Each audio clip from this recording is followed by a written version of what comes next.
ओम श्री बृहस्पतिये नमः। Happy life with Kanha ji की आज की इस वीडियो में हम सुनेंगे बृहस्पति देव की व्रत कथा। तो चलिए शुरू करते हैं। अथ श्री बृहस्पतिवार व्रत कथा। एक समय की बात है, भारतवर्ष में एक राजा राज्य करता था। वह बड़ा ही प्रतापी था और दानी था। नित्य प्रति मंदिर में दर्शन करने जाता, ब्राह्मण और गुरु की सेवा किया करता था। उसके दरवाजे से कोई भी निराश होकर नहीं लौटता था। वह हर एक दिन गरीबों की सहायता करता, परंतु ये सब बातें उसकी रानी को अच्छी नहीं लगती। वह ना तो कोई व्रत करती, ना किसी को एक पाई तक दान में देती थी, और राजा से भी ऐसा करने के लिए मना किया करती थी। एक समय की बात है, राजा तो शिकार खेलने वन को गए थे। महल में रानी और दासी थी। उस समय गुरु बृहस्पति देव एक साधु का रूप धारण कर राजा के दरवाजे पर भिक्षा मांगने आए और भिक्षा मांगी। तब रानी कहने लगी, हे साधु महाराज, मैं तो उस दान और पुण्य से तंग आ गई हूँ। मुझसे तो घर का कार्य ही समाप्त नहीं होता। इस कार्य के लिए तो मेरे पति देव ही बहुत हैं। अब आप इस प्रकार की कृपा करें कि यह सब धन नष्ट हो जाए और मैं आराम से रह सकूं। साधु बोले, हे देवी, तुम तो बड़ी विचित्र हो। संतान और धन से तो कोई दुखी नहीं होता, इसको तो सभी चाहते हैं। पापी भी पुत्र और धन की इच्छा करता है। यदि आपके पास धन अधिक है तो भूखे मनुष्यों को भोजन कराओ, प्याऊ लगवाओ, ब्राह्मणों को दान दो, धर्मशाला बनवाओ, कुआं तालाब बावड़ी बाग बगीचों आदि के निर्माण कराओ। निर्धन मनुष्यों की सेवा करो, कुंवारी कन्याओं के विवाह कराओ, अनेकों यज्ञादि धर्म करो। इस प्रकार के कर्मों से आपका कुल और आपका नाम परलोक में सार्थक होगा एवं स्वर्ग की प्राप्ति होगी। पर वह रानी इन सब बातों से खुश नहीं हुई। वह कहने लगी, हे साधु महाराज, मुझे ऐसे धन की आवश्यकता नहीं जिसे मैं और मनुष्यों को दान में दूं और जिसको रखने और उठाने में ही मेरा सारा समय बर्बाद हो जाए। साधु कहने लगे, हे देवी, तुम्हारी ऐसी ही इच्छा है तो ऐसा ही होगा। मैं तुम्हें बताता हूँ, वैसा ही करना। बृहस्पतिवार के दिन घर को गोबर से लीपना, अपने केशों को धोना, केशों को धोते समय स्नान करना। राजा से कहना वह हजामत बनवाए। भोजन में मांस मदिरा खाना, कपड़े धोबी के यहाँ धुलने देना। इस प्रकार 7 बृहस्पतिवार करने से ही तुम्हारा सब धन नष्ट हो जाएगा। ऐसा कहकर साधु महाराज वहां से अंतर्ध्यान हो गए। रानी ने साधु के कहने के अनुसार वैसा ही किया। 3 बृहस्पतिवार बीतने के बाद उसे कुछ करने की आवश्यकता ही नहीं पड़ी। उसका समस्त धन नष्ट हो गया और अब भोजन के लिए भी दोनों समय तरसने लगे। समस्त सांसारिक भोगों से दुखी रहने लगे। तब वह राजा रानी से कहने लगा, रानी, तुम यहाँ पर रहो, मैं दूसरे देश को जाता हूँ, क्योंकि यहाँ पर मुझे सभी मनुष्य जानते हैं, इसीलिए कोई कार्य भी नहीं कर सकता। देश चोरी प्रदेश भीख बराबर है। ऐसा कहकर राजा प्रदेश चला गया। वहां वह जंगल को जाता, लकड़ी काट कर लाता और शहर में बेचता। इस तरह अत्यंत कठिनाई पूर्वक जीवन व्यतीत करने लगा। इधर घर पर रानी और दासी दुखी रहने लगी। किसी दिन भोजन मिलता और किसी दिन केवल जल पीकर ही उदास होकर रह जाती। एक समय रानी और दासी को 7 रोज बिना भोजन के व्यतीत हो गए। तब रानी ने अपनी दासी से कहा, हे दासी, यहाँ पास ही के नगर में मेरी बहन रहती है। वह बहुत ही धनवान है। तू उसके पास जा और वहां से 5 सेर बेजर उधार मांग ला। इससे कुछ समय के लिए गुजर हो जाएगी। इस प्रकार रानी की आज्ञा मानकर दासी उसकी बहन के यहाँ चली गई। रानी की बहन उस समय पूजन कर रही थी, क्योंकि उस रोज बृहस्पतिवार था। कई दिनों की भूखी दासी अधीरतावश बीच में ही कहने लगी, हे बहन रानी, मुझे तुम्हारी बहन ने भेजा है, मेरे लिए 5 सेर बेजर दे दो। इस प्रकार दासी ने अनेक बार कहा, पर रानी ने कुछ उत्तर नहीं दिया, क्योंकि वह उस समय बृहस्पतिवार की कथा सुन रही थी। इस प्रकार जब दासी को किसी प्रकार का उत्तर नहीं मिला तो वह बहुत दुखी हुई और उसे बहुत क्रोध आया। वह लौटकर अपने गांव आ रानी के पास जाकर बोली, हे रानी, तुम्हारी बहन तो छोटे मनुष्य से बात भी नहीं करती, क्योंकि जब मैंने उससे कहा तो उसने कोई उत्तर नहीं दिया और मैं वापस चली आई। रानी कहने लगी, हे दासी, इसमें उसका कोई दोष नहीं है। जब बुरे दिन आते हैं तब कोई साथ नहीं देता। अच्छे बुरे का पता विपत्ति में ही चलता है। जो ईश्वर की इच्छा होगी वही होगा। यह सब हमारे भाग्य का दोष है। इधर उस रानी ने देखा कि मेरी बहन की दासी आई थी, पर मैं उससे नहीं बोली। वह बहुत दुखी हुई होगी।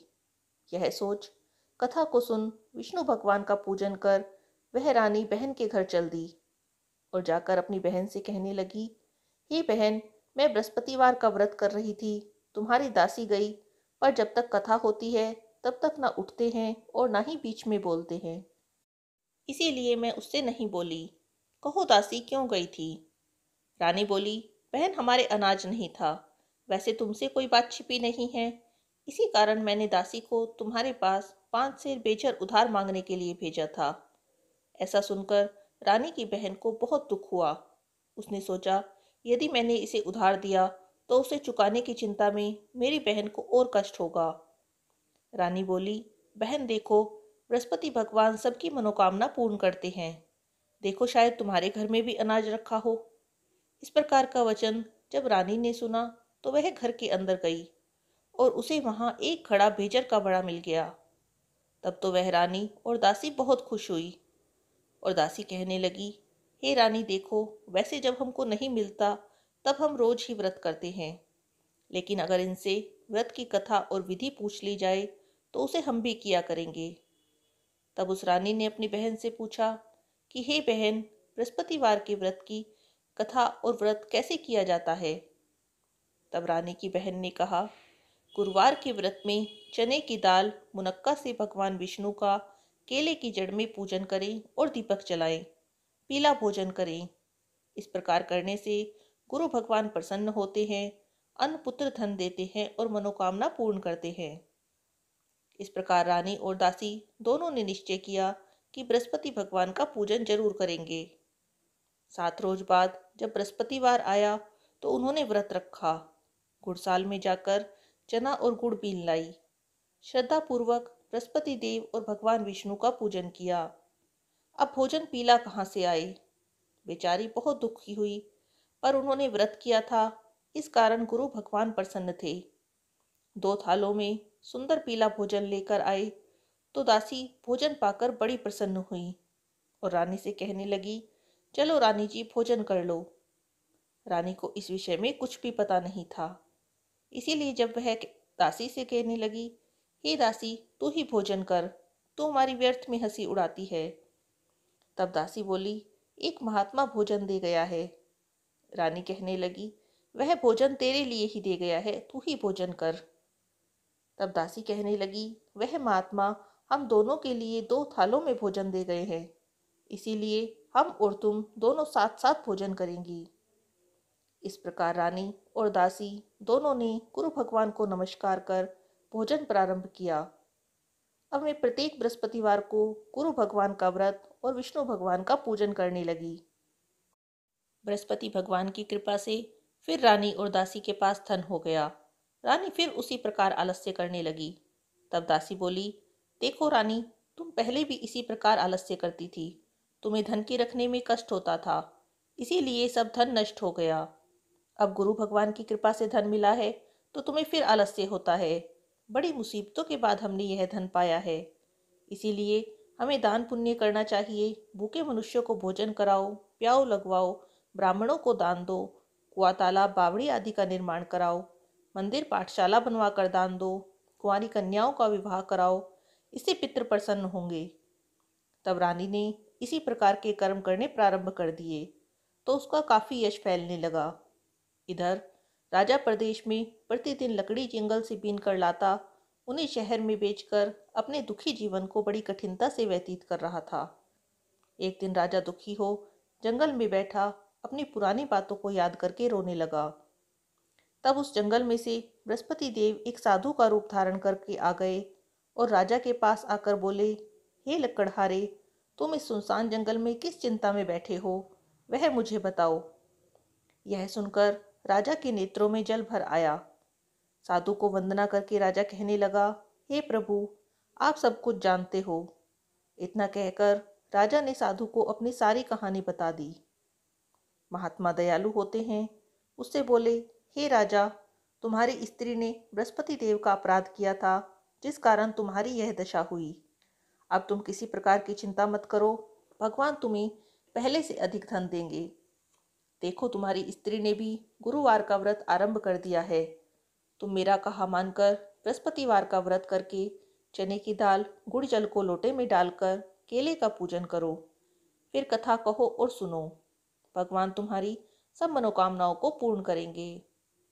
साधु को प्रसन्न देखकर राजा बोला, हे प्रभु, मुझे लकड़ी बेचकर इतना पैसा नहीं मिलता जिससे भोजन करने के उपरांत कुछ बचा सकूं। फिर मैं कौन सी कहानी कहूँ, यह भी मुझे नहीं पता। साधु ने कहा, हे राजा, तुम किसी बात की चिंता मत करो। बृहस्पतिवार के रोज तुम रोजाना की तरह लकड़ियां लेकर शहर को जाओ। तुम्हें रोज से अधिक धन मिलेगा, जिससे तुम भली प्रकार बृहस्पति देव की पूजा कर सकोगे। और बृहस्पतिवार की कथा इस प्रकार से है। प्राचीन काल में एक ब्राह्मण था। वह बहुत ही निर्धन था। उसकी कोई भी संतान नहीं थी। उसकी स्त्री बहुत मलिनता के साथ रहती। वह ना स्नान करती, न किसी देवता का पूजन करती। प्रातःकाल उठते ही सर्वप्रथम भोजन करती, बाद में कोई अन्य कार्य करती। इससे ब्राह्मण देवता बड़े दुखी थे। बेचारे बहुत कुछ कहते, पर उसका कोई परिणाम न निकला। भगवान की कृपा से ब्राह्मण की स्त्री के कन्या रूपी रत्न पैदा हुआ। वह कन्या धीरे धीरे बड़ी होने लगी। वह बालिका प्रातःकाल स्नान करके भगवान विष्णु का जाप करने लगी। बृहस्पतिवार का व्रत करने लगी। अपने पाठ को समाप्त करके स्कूल जाती तो अपनी मुट्ठी में जौ भर कर ले जाती और पाठशाला के मार्ग में डालती जाती। जब ये जौ स्वर्ण के हो जाते तो लौटते समय इनको बीनकर घर ले आती। एक दिन वह बालिका सूप में उन सोने के जौ को फटक कर साफ कर रही थी। तब उसके पिता ने देख लिया और कहा, हे बेटी, सोने के जौ को फटकने के लिए सोने का सूप होना चाहिए। दूसरे दिन गुरुवार था। इस कन्या ने व्रत रखा और बृहस्पति देव से प्रार्थना करके कहा, हे प्रभु, मैंने आपकी पूजा सच्चे मन से की हो तो मेरे लिए सोने का सूप दे दो। बृहस्पति देव ने उसकी प्रार्थना स्वीकार कर ली। रोजाना की तरह वह कन्या जौ फैलाती हुई जाने लगी। जब लौटकर जौ बीन रही थी तो बृहस्पति देव की कृपा से सोने का सूप मिला। उसे वह घर ले आई। उससे जौ साफ करने लगी, पर उसकी माँ का वही ढंग रहा। एक दिन की बात है, वह कन्या सोने के सूप में जौ साफ कर रही थी। उस समय उस शहर का राजपुत्र वहां से होकर निकला। इस कन्या के रूप और कार्य को देखकर मोहित हो गया और अपने घर जाकर भोजन और जल त्याग कर उदास होकर लेट गया। जब राजा को इस बात का पता लगा तो अपने मंत्रियों के साथ उसके पास गए और बोले, हे बेटा, तुम्हें किस बात का कष्ट है? किसी ने अपमान किया है या कोई और कारण है? मुझसे कहो, मैं वही कार्य करूँगा जिससे तुम्हें प्रसन्नता हो। अपने पिता की राजकुमार ने बातें सुनी तो वह कहने लगा, पिताजी, मुझे आपकी कृपा से किसी बात का दुख नहीं है। किसी ने मेरा अपमान नहीं किया, पर मैं उस लड़की के साथ विवाह करना चाहता हूँ जो सोने के सूप में जौ साफ कर रही थी। यह सुनकर राजा आश्चर्य में पड़ा और बोला, हे बेटा, इस तरह की कन्या का पता तुम ही लगाओ। मैं उसके साथ तेरा विवाह अवश्य ही करा दूंगा। राजकुमार ने लड़की के घर का पता बताया। तब मंत्री उस लड़की के घर गए और ब्राह्मण देवता का सभी हाल बताया। ब्राह्मण देवता राजकुमार के साथ अपनी कन्या का विवाह कराने के लिए तैयार हो गए। विधि के अनुसार ब्राह्मण की कन्या का विवाह राजकुमार के साथ हो गया। कन्या के घर से जाते ही पहले की तरह ब्राह्मण देवता के घर में गरीबी का निवास हो गया। अब भोजन के लिए भी अन्न बड़ी मुश्किल से मिलता था। एक दिन दुखी होकर ब्राह्मण देवता अपनी पुत्री के पास गए। बेटी ने पिता की दुखी अवस्था को देखा और अपनी माँ का हाल पूछा। ब्राह्मण देवता का कुछ समय सुखपूर्वक व्यतीत हुआ। कुछ समय बाद फिर वही हाल हो गया। ब्राह्मण देवता फिर अपनी कन्या के यहाँ गए और सभी हाल कहा तो लड़की बोली, हे पिताजी, आप माताजी को यहाँ लिवा लाओ। मैं उन्हें विधि बता दूंगी जिससे कि गरीबी दूर हो जाए। वह ब्राह्मण देवता अपनी स्त्री को साथ लेकर पहुंचे तो पुत्री अपनी माँ को समझाने लगी, हे माँ, तुम प्रातःकाल उठकर प्रथम स्नान आदि करके भगवान विष्णु का पूजन करो तो सब दरिद्रता दूर हो जाएगी। पर उसकी माँ ने एक भी बात नहीं मानी और प्रातःकाल उठकर अपनी पुत्री व बच्चों के जूठन को खा लिया। एक दिन उसकी पुत्री को बहुत गुस्सा आया और एक रात कोठरी से सभी सामान निकाल दिया और अपनी माँ को उसमें बंद कर दिया। प्रातःकाल उसमें से निकाला, स्नान आदि करा के पाठ करवाया तो उसकी माँ की बुद्धि ठीक हो गई और फिर वह प्रत्येक बृहस्पतिवार को व्रत करने लगी। इस व्रत के प्रभाव से उसकी माँ भी बहुत धनवान और पुत्रवती हो गई। बृहस्पति देव के प्रभाव से स्वर्ग को प्राप्त हुई और वह ब्राह्मण भी सुखपूर्वक इस लोक में सुख भोग कर स्वर्ग को प्राप्त हुए। इस तरह की कहानी कहकर साधु देवता वहां से लोप हो गए। धीरे धीरे समय व्यतीत होने लगा और फिर वही बृहस्पतिवार का दिन आया। राजा जंगल से लकड़ी काटकर शहर में बेचने गया। उसे उस दिन और दिन से अधिक पैसा मिला। राजा ने चना गुड़ आदि लाकर गुरुवार का व्रत किया। उस दिन से उसके सभी कलेश दूर हो गए। पर जब दोबारा गुरुवार का दिन आया तो आलस्यवश बृहस्पति देव का व्रत नहीं कर पाया। इस कारण बृहस्पति भगवान नाराज हो गए। उस दिन उस नगर के राजा ने विशाल यज्ञ का आयोजन किया और संपूर्ण शहर में यह घोषणा करा दी कि कोई भी मनुष्य अपने घर भोजन न बनाए। समस्त जनता मेरे यहाँ भोजन करने आए। इस आज्ञा को जो न मानेगा उसे फांसी की सजा होगी। राजा की आज्ञा से शहर के सभी लोग भोजन करने गए, लेकिन लकड़हारा नहीं पहुंचा।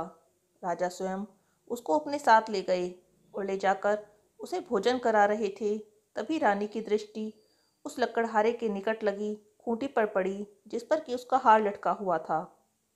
रानी को उस खूंटी पर लटका हार दिखाई नहीं दिया। रानी ने सोचा, मेरा हार इसी मनुष्य ने चुरा लिया है। उसी समय पुलिस बुलवाकर उसे जेल खाने में डलवा दिया। इस प्रकार राजा जेल खाने में पड़ गया। 6 मास तक राजा जेल खाने में कष्ट भोगता रहा। एक दिन राजा ने साथी बंदियों को भगवान बृहस्पति देव का व्रत करते हुए देखा तो उसके मन में विचार आया कि जब प्रभु 3 बृहस्पतिवार में मेरा सब कुछ नष्ट कर सकते हैं तो 3 बृहस्पतिवार श्रद्धा के साथ व्रत करने से मेरे सभी कष्ट भी दूर कर सकते हैं। राजा उसी साधु की बात को याद करने लगा जो उसे जंगल में मिला था। उसी रात स्वप्न में बृहस्पति देव साधु के रूप में राजा के सपने में आए। उसकी दशा को देखकर कहने लगे, अरे मूर्ख, तूने बृहस्पति देवता की कथा नहीं की, इसी कारण तुझे यह दुख प्राप्त हुआ है। अब चिंता मत कर, बृहस्पतिवार के दिन जेल खाने के दरवाजे पर 4 पैसे पड़े मिलेंगे। उनसे तू बृहस्पति देव की पूजा करना। तेरे सभी कष्ट एक व्रत से ही दूर हो जाएंगे। ऐसा कहकर साधु अंतर्ध्यान हो गए। बृहस्पतिवार के रोज उसे 4 पैसे मिले। राजा ने साधु के कथनानुसार कथा कही। उसी रात को बृहस्पति देव नगर के राजा के स्वप्न में गए और कहने लगे, हे राजा, तुमने जिस आदमी को हार चोरी के इल्जाम में जेल खाने में बंद किया है वह निर्दोष है, वह राजा है, उसे छोड़ दो। रानी का हार उसी खूंटी पर लटका हुआ है। यदि तुम ऐसा नहीं करोगे तो तुम्हारा समस्त राज्य नष्ट हो जाएगा। इस तरह के रात्रि स्वप्न को देखकर राजा प्रातःकाल उठा और खूंटी पर हार देखकर लकड़हारे को जेल से बुलवाकर उससे क्षमा मांगी। उसे सुंदर वस्त्र आभूषण देकर विदा किया। इस प्रकार राजा बृहस्पति देव का व्रत करते हुए प्रदेश में आनंद पूर्वक रहने लगा। इधर रानी और दासी ने सोचा, ना जाने राजा किस हाल में होंगे। उन्होंने बृहस्पति देव से प्रार्थना की, हे प्रभु, आप राजा को यहाँ भेज दें। भगवान ने राजा को स्वप्न में दर्शन देकर कहा, उठ राजा, तेरी रानी तुझे याद करती है, तू अपने नगर को जा। गुरुदेव की आज्ञा से लकड़हारा अपने नगर को चल दिया। जब वह अपने नगर के निकट पहुंचा तो उसे बहुत ही आश्चर्य हुआ। नगर में पहले से अधिक बाग, तालाब, कुएं और बहुत सी धर्मशालाएं और मंदिर थे। राजा ने पूछा, यह किसका बाग और धर्मशाला है? तब नगर के सब लोग कहने लगे, यह सब नगर की रानी और दासी के हैं। तब राजा को आश्चर्य हुआ और गुस्सा भी आया। जब रानी ने यह खबर सुनी कि राजा आ रहे हैं तो उसने बांदी से कहा, हे दासी, देख, राजा हमको कितनी बुरी हालत में छोड़ कर गए थे। अब वे हमारी ऐसी हालत देखकर लौट न जाएं, इसीलिए तो दरवाजे पर खड़ी हो जा। आज्ञा के अनुसार दासी दरवाजे पर खड़ी हो गई। जब राजा आए तो उन्हें अपने साथ महल में लिवा लाई। तब राजा ने क्रोध करके अपनी तलवार निकाली और पूछने लगे, बताओ, यह सब धन तुम्हें कैसे प्राप्त हुआ? तब रानी ने कहा, हमें यह सब धन बृहस्पति देव के व्रत के प्रभाव से प्राप्त हुआ है। तब राजा का क्रोध शांत हुआ और राजा ने निश्चय किया कि 7 रोज बाद तो सभी बृहस्पति देव का पूजन करते हैं, पर मैं रोजाना दिन में 3 बार कहानी कहा करूंगा और हर रोज व्रत किया करूंगा। अब हर समय राजा के दुपट्टे में चने की दाल बंधी रहती। दिन में 3 बार कहानी कहता। एक रोज राजा ने विचार किया कि चलो अपनी बहन के यहाँ हो आए। इस तरह निश्चय कर राजा घोड़े पर सवार हो अपनी बहन के यहाँ चलने लगा। मार्ग में अब उसने देखा कि कुछ लोग एक मुर्दे को लिए जा रहे हैं। उन्हें रोककर राजा कहने लगा, अरे भाइयों, मेरी बृहस्पति देव की कहानी सुन लो। वे बोले, लो हमारा तो आदमी मर गया है, इसको अपनी कथा की पड़ी है। फिर भी कुछ आदमी बोले, अच्छा कहो, हम तुम्हारी कथा भी सुनेंगे। राजा ने कथा करनी शुरू की और जब कथा आधी हुई तो वह मुर्दा हिलने लग गया और जब कथा संपूर्ण हो गई तब राम राम करके वह मनुष्य खड़ा हो गया। आगे मार्ग में उसे एक किसान खेत में हल चलाता मिला। राजा ने उसे देखा और उससे बोला, अरे भैया, मेरी बृहस्पतिवार की कथा सुन लो। किसान बोला, जब तक मैं तेरी कथा सुनूंगा तब तक तो 4 हरैया जोत लूंगा। जा अपनी कथा किसी और को सुनाना। इस तरह राजा आगे चलने लगा। राजा के हटते ही बैल पछाड़ खाकर गिर गए और उसके पेट में बहुत जोर से दर्द होने लगा। उसी समय उसकी माँ रोटी लेकर आई। उसने जब यह देखा तो अपने बेटे से सब हाल पूछा और बेटे ने सभी हाल कह दिया। बुढ़िया दौड़ी दौड़ी उस घुड़सवार के पास गई और कहने लगी, मैं तेरी कथा सुनूंगी, तू अपनी कथा मेरे खेत पर चलकर कहना। राजा ने बुढ़िया के खेत पर जाकर कथा कही, जिसके सुनते ही बैल खड़े हो गए और किसान के पेट का दर्द भी बंद हो गया। राजा अपनी बहन के यहाँ पहुंच गया। बहन ने भाई का खूब स्वागत किया। दूसरे रोज प्रातःकाल राजा जगा तो देखने लगा कि सब लोग भोजन कर रहे हैं। राजा ने अपनी बहन से कहा, हे बहन, कोई ऐसा मनुष्य है जिसने भोजन ना किया हो, वह मेरी बृहस्पतिवार की कथा सुन ले। तब बहन बोली, हे भैया, यह देश ऐसा ही है। यहाँ लोग पहले भोजन करते हैं, बाद में कोई अन्य काम करते हैं। अगर कोई पड़ोस में हो तो मैं देख आऊं। ऐसा कहकर वह देखने गई, पर उसे कोई भी ऐसा व्यक्ति नहीं मिला जिसने भोजन न किया हो। अंत में वह एक कुम्हार के घर गई जिसका लड़का बीमार था। उसे मालूम हुआ उनके यहाँ 3 रोज से किसी ने भोजन नहीं किया। रानी ने अपने भाई की कथा सुनने के लिए कुम्हार से कहा तो वह तैयार हो गया। राजा ने जाकर बृहस्पति देव की कथा कही, जिसको सुनकर उसका लड़का ठीक हो गया। अब तो राजा की प्रशंसा होने लगी। एक रोज राजा ने अपनी बहन से कहा, हे बहन, हम अपने घर को जाएंगे, तुम भी तैयार हो जाओ।